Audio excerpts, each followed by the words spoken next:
दोस्तों आज हम देखेंगे एप्टीट्यूड अभिक्षमता। मतलब इसमें ना मैं पूरा ये जितना है सत्यनिष्ठा वगैरह ये जो कुछ है सारी चीज़ें दिखा दूँगा मैं आपको। और मतलब ये भी मुझे भी मेरे टीचर ने पढ़ाया हुआ है, तो उनका टीचर का पढ़ाया हुआ है जैसे मेरे समझ में आया ऐसा कुछ थोड़ा बहुत तरीके से मैं आपको समझा सकता हूँ, आप भी देख सकते हैं। तो ये देखिए इसमें एप्टीट्यूड अभिक्षमता या अभिरुचि, ठीक है। तो इसमें ये मैंने आपको शॉर्ट वीडियो पढ़ाया हुआ है, लेकिन आप दोबारा देख सकते हैं। जन्मजात प्रकृतिप्रत क्षमताएं, मतलब अभिक्षमता को जन्मजात माना गया कि जन्मजात प्रकृतिप्रत क्षमताएं हैं ये। इसमें हम दो भागों में देख सकते हैं, अभिक्षमता प्लस प्रशिक्षण। प्रशिक्षण को हम तीन तरीके से देख सकते हैं: उच्च स्तरीय कौशल, योग्यता, सफलता की संभावना, ठीक है। अभिक्षमता को हम क्या देखेंगे, अभिक्षमता क्या होती है, मतलब कौन सा व्यक्ति किस कार्य या स्थान के लिए सही व्यक्ति है। अभिक्षमता यही बताती है कि कौन सा व्यक्ति किस कार्य या स्थान के लिए सही व्यक्ति है। उसी से तय होता है कि हर व्यक्ति हर कार्य के लिए नहीं है। इसमें हम सबसे पहले क्या पढ़ेंगे, सत्यनिष्ठा। ये रहा सत्यनिष्ठा, निष्पक्षता, वस्तुनिष्ठा, ये सारी चीज़ लिखी हुई है ना। सबसे पहले हम सत्यनिष्ठा पढ़ेंगे।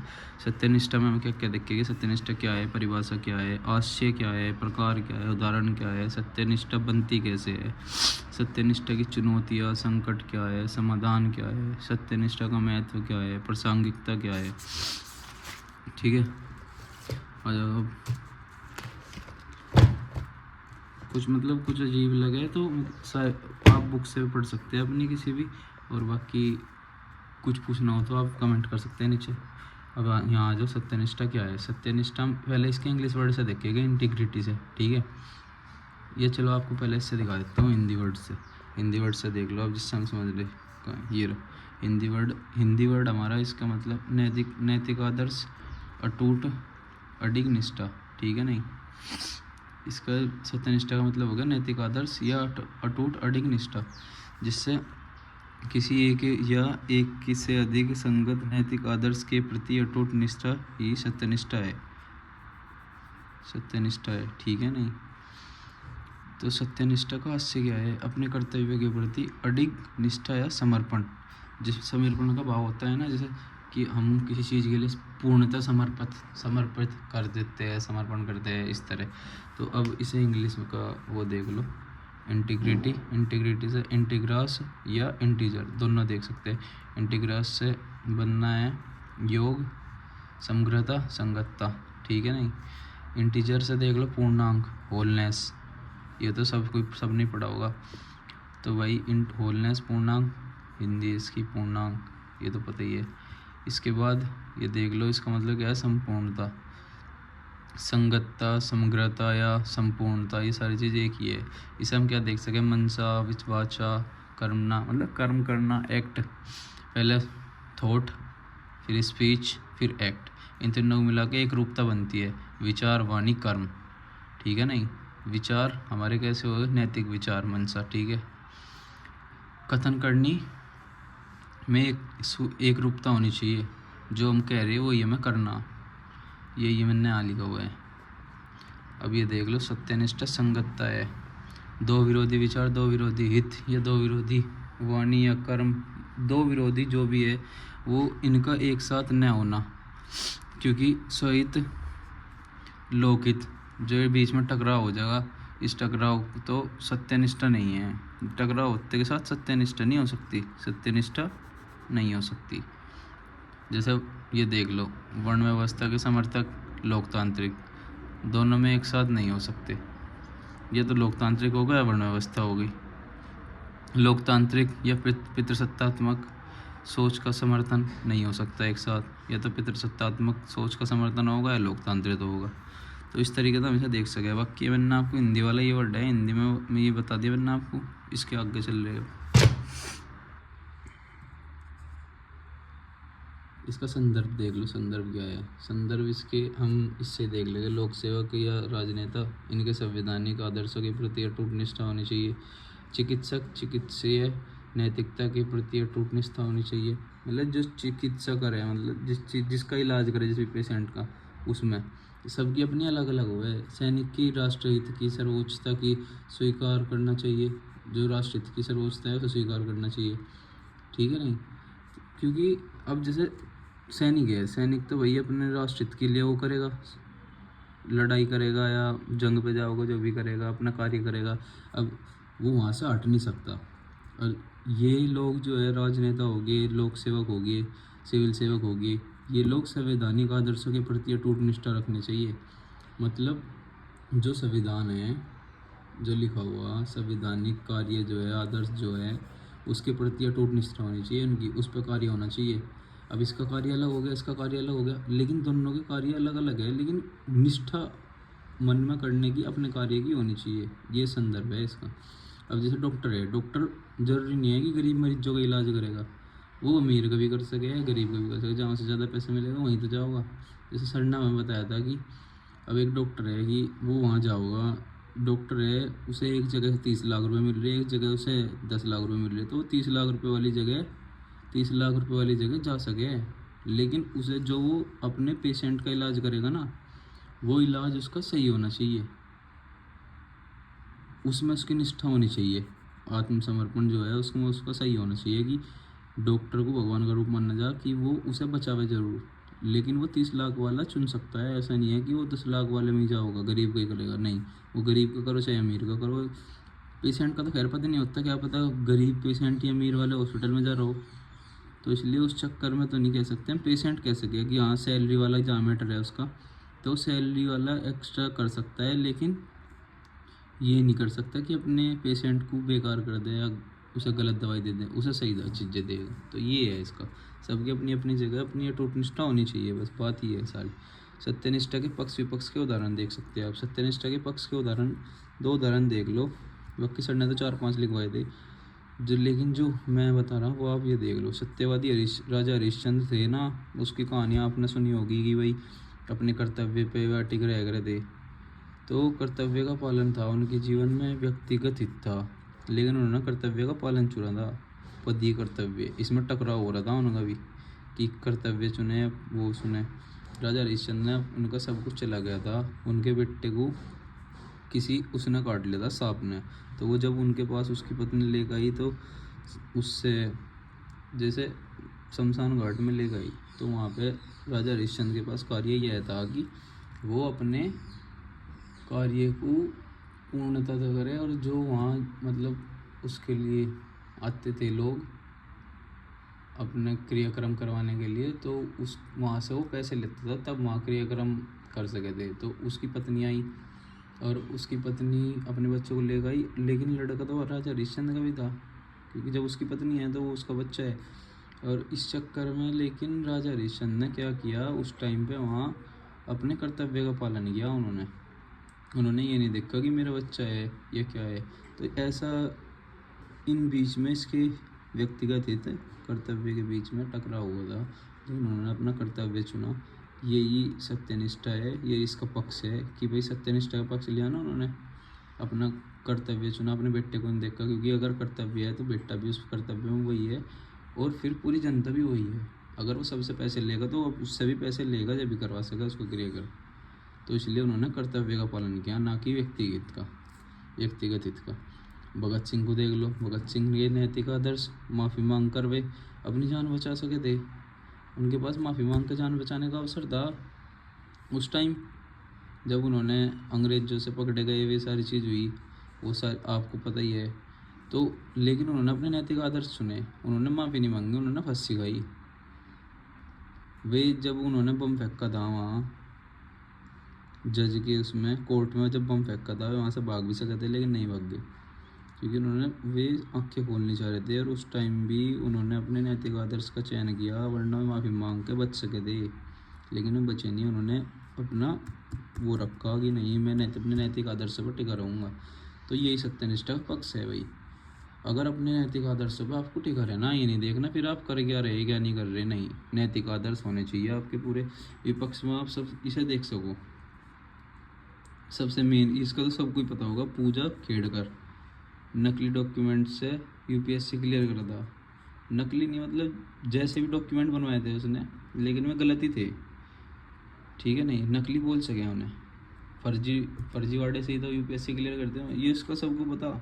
ये चीज़ आप देख सकते हो। आर्मस्ट्रॉन्ग एक साइकिलिंग के वो थे खिलाड़ी, उनके उसमें उन्होंने अब 4 वो जीत रखी थी साइकिलिंग में कि 4 अवार्ड, लेकिन 5वें अवार्ड के टाइम उनकी जब टेस्ट हुआ उसमें डोपिंग का वो पाया गया कि भाई इन्होंने वो कर रखा, डोपिंग ली हुई, पावर का वो लिया हुआ, कुछ इंजेक्शन वगैरह जो भी। तो फिर उनसे 4 वे भी छीन गए थे, उनके पहले वाले मेडल भी, और वे भी ख़त्म हो गया। फिर ना वो वाला मिला ना 5वां। तो 5वें वाले में पता चला था इनका आर्मस्ट्रॉन्ग का, साइकिलिंग के खिलाड़ी थे। इसमें अभी तुम देख लो, बाकी और तो मैंने लिखवाए सबके सर के लिखवाए हुए हैं।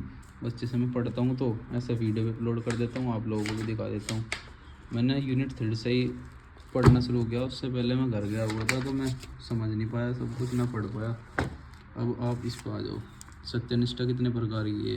सबसे पहले बौद्धिक सत्यनिष्ठा, व्यक्तिगत सत्यनिष्ठा, नैतिक सत्यनिष्ठा, पेशेवर सत्यनिष्ठा या सार्वजनिक जीवन में सत्यनिष्ठा। बौद्धिक सत्यनिष्ठा किस पर आधारित है? संगतता मान सकते हैं। संगतता की जो है वो बौद्धिक सत्यनिष्ठा में आ गया, संगतता की चीज़ें। और व्यक्तिगत सत्यनिष्ठा, विचारधारा, आपकी विचारधारा क्या है, कैसे है, क्या सोचते हो आप। नैतिक सत्यनिष्ठा, मूल्य, आपके मूल्य क्या है, नैतिक मूल्य है, कैसे मूल्य है, क्या है। नैतिक मूल्य जो है वो इसमें आते हैं नैतिक सत्यनिष्ठा में, मूल्य। और सबसे मेन चीज़ आप इस पर देख सकते हो पेशेवर सत्यनिष्ठा, इसमें आप देख लो कर्तव्य, आपके जो कर्तव्य है, नैतिक कर्तव्य है, ये चीज़ें ये आप इसमें पढ़ सकते हो। इसमें कर्तव्य पढ़ते हैं, इसमें मूल्य, इसमें विचारधारा, इसमें संगतता। बाकी पूरा खोल के तो आप किसी भी मतलब गाइड से या फिर किसी अपनी बुक से भी पढ़ सकते हो, जिस बुक से आप पढ़ रहे हो उसमें भी इसमें दिया गया होगा। सत्यनिष्ठा की चुनौतियाँ देख लो आप। सबसे मेन चीज़ है सज्जीवन की संकीर्ण धारणा, स्थूल सुखवाद, संकीर्ण सुख, स्वार्थवाद, ठीक है नहीं। बी, व्यक्ति में संवेदनशीलता की कमी, दया करुणा सेवा में गिरावट आती जा रही है, ये व्यक्ति में हो रही है कमी। सामाजिक सांस्कृतिक अभिवृत्ति, वोट बैंक की राजनीति, पहचान की राजनीति, हित, जैसे राजनीति में देख लो हित की राजनीति, ध्रुवीकरण पर आधारित है, जैसे सांप्रदायिकता, आक्रोश, अलगाव, ये पैदा होता जा रहा, मतलब ये पैदा हो रहे हैं इसमें, क्या नाम है, ध्रुवीकरण के पर आधारित जो है हित की राजनीति, इसमें ये चीज़ें पैदा हो रही है। बंधुत्व, समानता, निष्पक्षता, मूल्य कमज़ोर होते जा रहे, ये मूल्य कमज़ोर होते जा रहे। पूंजीवाद, बाजारवाद, उपभोक्तावाद, ये मनुष्य में लालच की वृद्धि पैदा कर रहे, पूंजीवाद, बाजारवाद। नैतिक प्रेरणा तथा आशावादिता में गिरावट ये आ रही है। इसका समाधान देख लो। चेतना का प्रशिक्षण, मानसिक सुखों का ज्ञान एवं अनुभव, प्रशिक्षण, सज्जीवन की व्यापक अवधारणाएं, शिक्षा प्रणाली में बदलाव, व्यक्तित्व निर्माण, बहुआयामी व्यक्तित्व, शिक्षा के साथ रुचियों का विकास, जैसे संगीत, कला, साहित्य शामिल है। शिक्षा के साथ रुचियों का विकास भी ज़रूरी है। संगीत, कला, साहित्य, मतलब ये सारी चीज़ें हम कर सकते हैं। संस्थागत सुधार, इसमें क्या है, न्यायिक सुधार, पुलिस सुधार, प्रशासनिक सुधार। इसमें ये देख लो, भावनात्मक बुद्धिमत्ता का विकास, चुनाव सुधार, सामाजिक सांस्कृतिक बदलाव एवं अभिवृत्ति परिवर्तन के प्रयास, विवेकाधीन शक्ति पर नियंत्रण, निष्पक्ष मूल्यांकन एवं मूल्यांकन के आधार पर लाभों का वितरण, ये सब इसके समाधान हैं। और बाकी आप और पढ़ोगे कहीं से और देखोगे वो आप देख सकते हो। इसमें आप ये देख लो, इसकी प्रासंगिकता देख लो, सत्यनिष्ठा की प्रासंगिकता, महत्व, संस्थाओं की विश्वसनीयता में इजाफा, वंचित वर्गों को सामाजिक न्याय, सशक्तिकरण, राज्य के संसाधनों का गरीबी निर्वहन, जन कल्याण की योजनाओं में प्रभावी तरीके से प्रयोग, बंधुत्व, लोकतांत्रिक आदर्श, पंथ निरपेक्षता तथा संवैधानिक आदर्श मजबूत होंगे, पर्यावरणीय चरण सुखेगा, संसाधनों का विवेकाधिकरण, सर्वोदय का आदर्श प्राप्त हो सकेगा। आप इस चीज़ की प्रासंगिकता, इसकी महत्व देख सकते हो। और इसमें मैंने बहुत सारी स्पेलिंग जैसे हम लिखते हैं तो मैं गलत कर देता हूँ, क्योंकि ये मेरी नॉर्मल नोटबुक है। आप स्पेलिंग्स पे मत जाना, बस ये जो आपको समझना है वो आप इसमें समझ सकते हो पूरी वीडियो में से, ठीक है नहीं।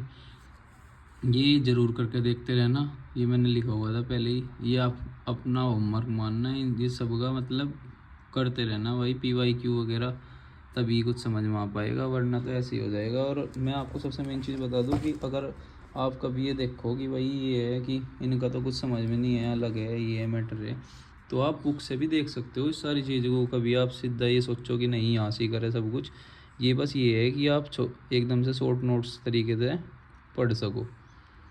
तो अब यहाँ निष्पक्षता देख लेंगे हम। निष्पक्षता, इसके आशय देख लो।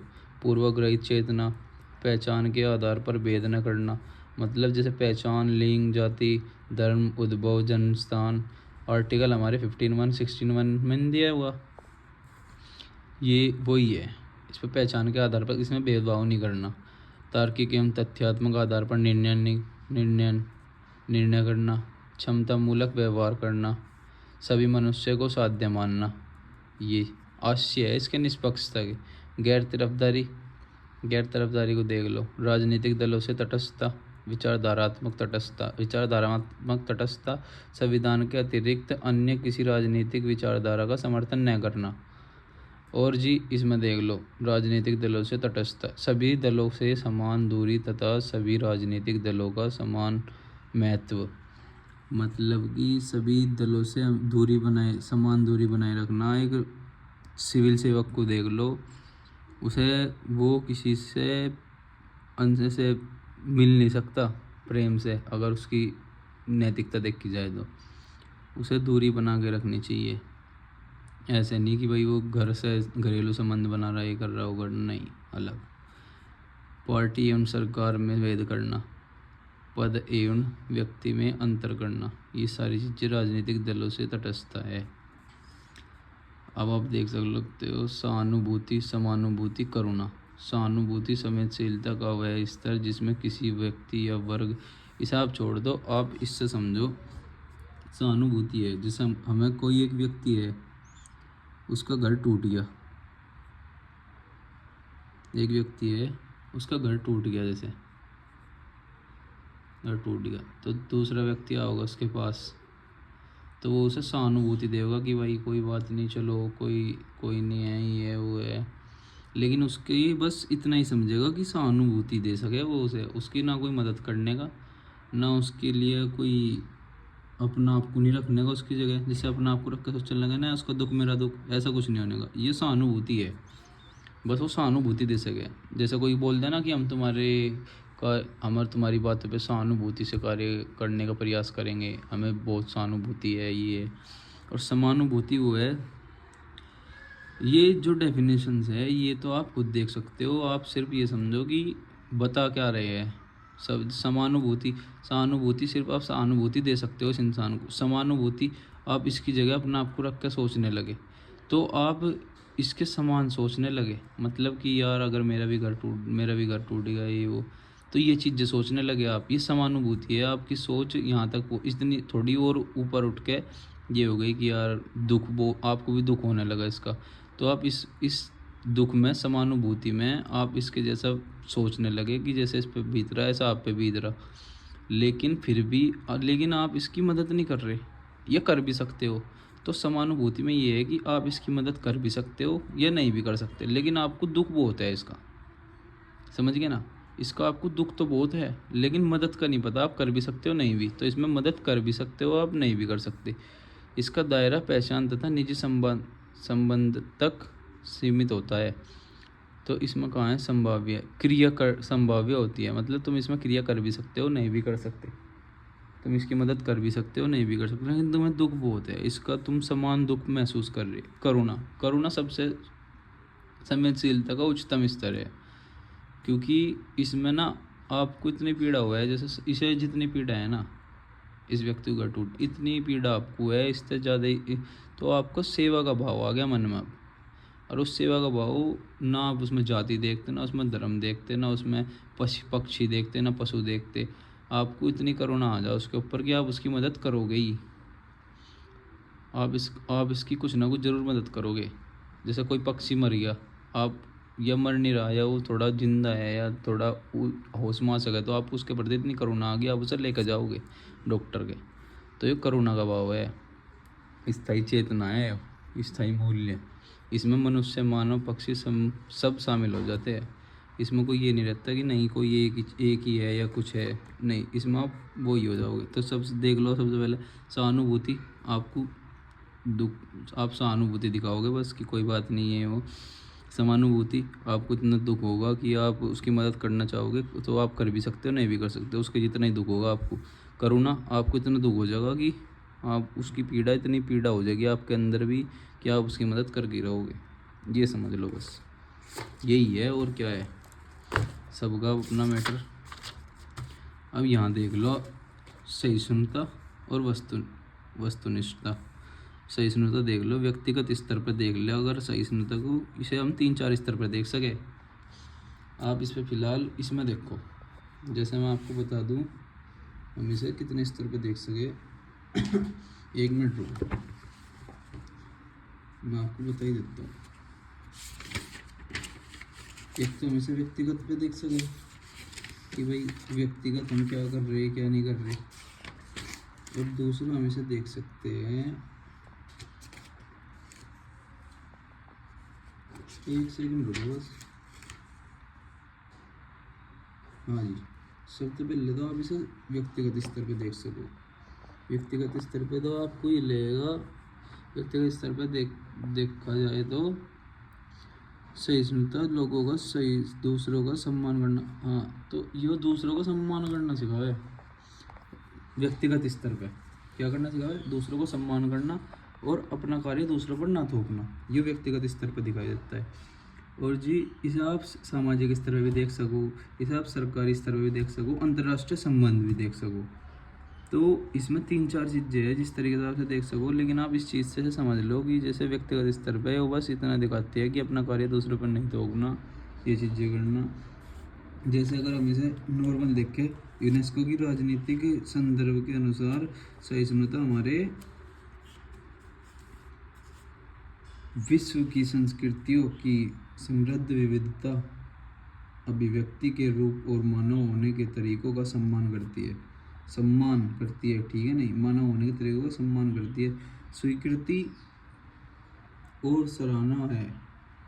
ठीक है, नहीं, मूल रूप से यह आपके सामाजिक परिवेश में विचारों और प्रथाओं की विविधता को सहन करने का कार्य करती है। मूल रूप से आपके जो विचार है ना, और जो प्रथा है आपकी, जो आपकी प्रथा है, मानवों की प्रथा है, उन विविधताओं को सहन करने का कार्य या क्षमता करती है। उसी के आधार पर व्यक्तिगत स्तर, सामाजिक स्तर, सरकारी स्तर और अंतर्राष्ट्रीय संबंध बनाए गए, जिससे हम इसे समझ सके। मैंने आपको व्यक्तिगत स्तर पर समझा दी। बाकी अगर आपको ज़्यादा जानकारी लेनी है, आपको बुक तो देखो पढ़नी पड़ेगी। बाकी अब वस्तुनिष्ठा को देख लो। मैंने शॉर्ट फॉर्म में समझा रखा है। जैसे हमारे टीचर भी हमें शॉर्ट फॉर्म में समझावे, हम आप फिर खुद लिखे पैराग्राफ, फिर सारी चीज़ें हम खुद करेंगे। ठीक है, नहीं, तो मैं भी आपको शॉर्ट तरीके से समझा दूँ, क्योंकि लॉन्ग में तो फिर टीचर की वो क्लास नहीं हो जाएगी क्या, 4 घंटे की, 3 घंटे की, 2.5 घंटे की क्लास। अब मैंने आपको ये सारी 20 मिनट में समझा दिया सारी चीज़ें, 20 से 25 मिनट में। तो इसमें आप वस्तुनिष्ठा देख लो, इसके निर्णय, लोकतांत्रिक विमर्श और जी सभी हितधारकों की सहभागिता या उनके मत समावेशन होगा। सभी संभव विकल्पों की पहचान करना, सभी विकल्पों के गुण दोष की जांच करना। जैसे कोई विकल्प आपके पास, ये इसमें ये गलत है, ये सही है, इसकी जांच करना कि भाई ये गलत है, ये सही है। तथ्यों एवं आंकड़ों के साथ प्रमाण के आधार पर निर्णय होगा। तथ्यों इन आंकड़ों के साथ प्रमाण के आधार पर निर्णय होगा कि क्या निर्णय लेना। तो भाई ये सारी चीज़ें जो हैं मैंने आपको समझा दी है। आपको PYQ लगाते रहना है ज़रूर, वही होमवर्क बनना अपना। सत्यनिष्ठा पर आ जाओ तुम, कहाँ है सत्यनिष्ठा? तो भाई सत्यनिष्ठा, ये मैंने आपको ये सारी चीज़ें बता दी। क्या बताया हमने आपको? सत्यनिष्ठा, निष्पक्षता, वस्तुनिष्ठा बता दी, गैर तरफदारी बता दी, समर्पण का भाव बता दिया, करुणा बता दी, समानुभूति बता दी, सहिष्णुता बता दी। देखा भाई, ये सारी चीज़ हो चुकी है कंप्लीट। आपने सारी चीज़ देख ली। मैं आपको बस यही कहना चाहूँगा कि जैसे आप पढ़ रहे हो, जो भी आप कर रहे हो, जो भी कार्य कर रहे हो, मतलब उसके PYQ ज़रूर लगाते रहो। और PYQ लगा के ना, मेरी बहुत सारी स्पेलिंग एरर पाई होगी इसमें, स्पेलिंग जो है, स्पेलिंग एरर पाई होगी। अब भाई हिंदी मीडियम का हूँ तो भाई थोड़ा बहुत तो वही जो वैसे इंग्लिश में इंग्लिश का भाई सबकी होगा देखो थोड़ी बहुत तो, लेकिन जो मेरी मतलब तुम्हें दिख रही होगी वो सब मैं जल्दी में लिखते हुए नोट्स बनाते हुए लिख देता हूँ, लेकिन समझ में तो मेरी आ जाता है कि लिखना क्या। हाँ बस इसी चीज़ के ऊपर तुम्हें भी अपनी राइटिंग पे काम करना पड़ेगा, और सबसे मेन चीज़ है अपना कार्य पे कभी भी वो ना करो कि भाई नहीं करने, ये नहीं करने के, वो नहीं करने के, अपना कार्य कर जाओ और सब्सक्राइब कर दो चैनल को। जैसे भी है थोड़ा बहुत जो भी मैं तुम्हें बता पाऊँ वो बता दूंगा अपनी नॉलेज के अकॉर्डिंग।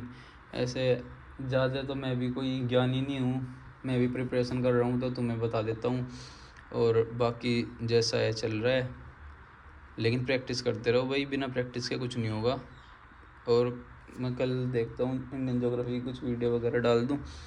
अभी से ही मैं भी पढ़ रहा हूँ यार, तुम भी पढ़ो, मेहनत तो करनी पड़ेगी। मैं भी राइटिंग प्रैक्टिस करता हूँ, तुम भी करो। बस ये देख लेना अगर कोई सीबीएसई वाला बच्चा है वो उसमें मत आना, हिंदी मीडियम वाले में।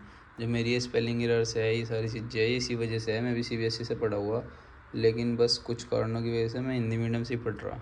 मेरी अपनी वजह है, तुम अपनी वजह मत बनाना। चाहे थोड़ी मेहनत करनी पड़े, लेकिन करना इंग्लिश मीडियम से ही। बाकी जब मैं एक प्री दे दूंगा नेक्स्ट ईयर तो उसके बाद आपको बता दूंगा कि कुछ अलग करना है, ज़रूरी है कि इंग्लिश से ही करना। ऐसा मुझे अभी इतना नॉलेज भी नहीं है कि इंग्लिश से ही करना ज़रूरी है क्या ये वो। तो अभी फ़िलहाल के लिए इतना ही, मैंने आपको सारी चीज़ें बताई थी। और मैं अब फिर से ये बता रहा हूँ कि मुझे मेरे टीचर पढ़ाते हैं, तो मैं आपको उन्हीं नोट्स से या फिर जो मैं नोट्स नोट करता हूँ अपने अकॉर्डिंग वो ही पढ़ाता हूँ मैं भी आपको। जो मैं अपने नोट्स बना लेता हूँ, ना मैं अपने नोट्स बना लेता हूँ मैं, वही मैं दिखाता हूँ आपको। क्योंकि राइटिंग में आप देख सकते हो, स्पेलिंग एरर भी देख सकते हो कि कितनी हो है। तो ये मत सोचना कि इसके तो स्पेलिंग एरर है, ये है वो है। अगर समझ में आए तो भाई पढ़ो, नहीं समझ में आए तो भाई बहुत सारे टीचर्स पढ़ा रहे हैं उनसे पढ़ो। मैं क्या वो मतलब ये थोड़ी कर रहा कि आप मुझसे ही पढ़ो, ये करो वो करो। अगर समझ में आ जाए तो चैनल सब्सक्राइब कर दो, लाइक कर दिया करो, बस ठीक है। लेके आते दूसरी वीडियो आपके लिए। Thank you. चैनल सब्सक्राइब कर देना और मतलब जिन्हें समझ में आए।